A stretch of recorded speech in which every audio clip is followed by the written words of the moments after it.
क्या आप भी सोचते हो कि बाबा श्याम जी को महंगे महंगे भोग लगाने से या पंचमेवा का ही भोग लगाने से बाबा श्याम जी खुश होते हैं? तो आप बिल्कुल गलत सोचते हो। जय श्री श्याम सभी को, राधे राधे। श्याम प्रेमियों, बहुत सारे ऐसे बाबा श्याम जी के बारे में बताते हैं कि बाबा श्याम जी को पंचमेवा का ही भोग लगाना चाहिए या बाबा श्याम जी को बड़ी बड़ी महंगी महंगी मिठाइयों का ही भोग लगाना चाहिए। क्या आप जानते हो कि बाबा श्याम जी को केवल भाव के भूखे होते हैं? अगर आपके भाव सच्चे हैं तो बाबा श्याम जी आपकी मिश्री से भी रीझ जाते हैं, मिश्री से भी खुश हो जाते हैं और मिश्री के भोग को भी बाबा श्याम जी स्वीकार कर लेते हैं। अगर आपके भाव ही अच्छे नहीं हैं, आपके कर्म ही अच्छे नहीं हैं, तो आप बाबा श्याम जी को पंचमेवा का भोग लगाइए या फिर किसी भी चीज़ का, कितनी भी महंगी चीज़ का भोग लगाइए, बाबा उस भोग को कभी भी स्वीकार नहीं करेंगे। इसलिए श्याम प्रेमियों, जो भी आपके घर में हैं, जैसे आपके घर में चीनी है ना, तो आप बाबा श्याम जी को चीनी का ही भोग लगाइए। ज़रूरी नहीं है कि आप पंचमेवा का भोग लगाओ, ज़रूरी नहीं है कि बाबा श्याम जी को आप मिठाई का भोग लगाओ, खीर चूरमे का भोग लगाओ, कोई ज़रूरी नहीं है।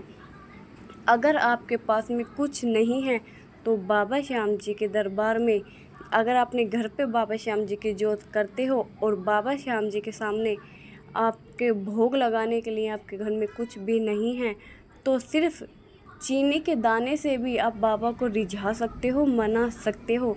आपके अगर भाव अच्छे होंगे तो बाबा उसी ही भोग को स्वीकार कर लेंगे और उसी भोग से बाबा श्याम जी खुश हो जाएंगे। देखिए श्याम प्रेमियों, वैसे तो बाबा श्याम जी को दूध का भी भोग लगाया जाता है। अगर आपके आसपास, आपके घर में, दूध तो सभी के घर में होता है, कोई कितना भी गरीब क्यों ना हो, दूध उसके घर में ज़रूर पाया जाता है। तो देखिए, आपके घर में अगर दूध है तो थोड़ा सा दूध, मात्र 2 या 1 चम्मच, आप ज़्यादा नहीं ले सकते, तो बाबा को भोग लगाइए उस दूध का।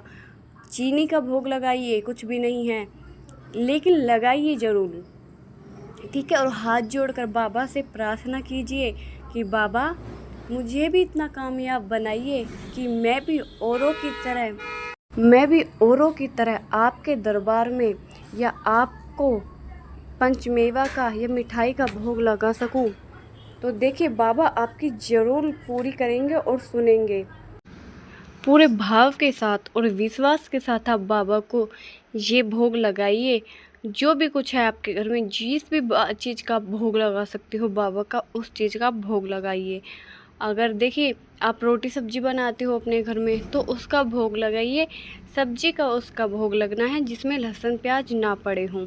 आप रोटी का भी बाबा को भोग लगा सकते हो।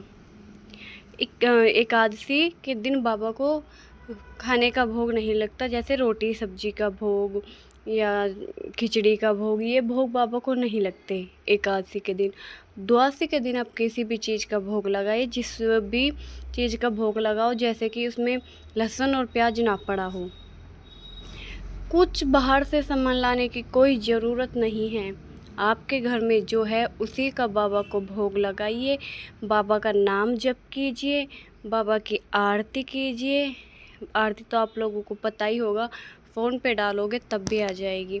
और बाबा की स्तुति कीजिए, जो मैंने स्तुति आपको बताई थी कि जहाँ जहाँ आपको नाम लेना है अपना। अगर आपने नहीं देखी तो वीडियो में, आप पहले की जो मेरी वीडियो है आप उनमें जाके देख लीजिए कौन सी स्तुति में कहाँ अपना नाम लेना है, जिससे कि बाबा श्याम जी की जो हम भक्ति कर रहे हैं उसका पूरा फल हमें मिले।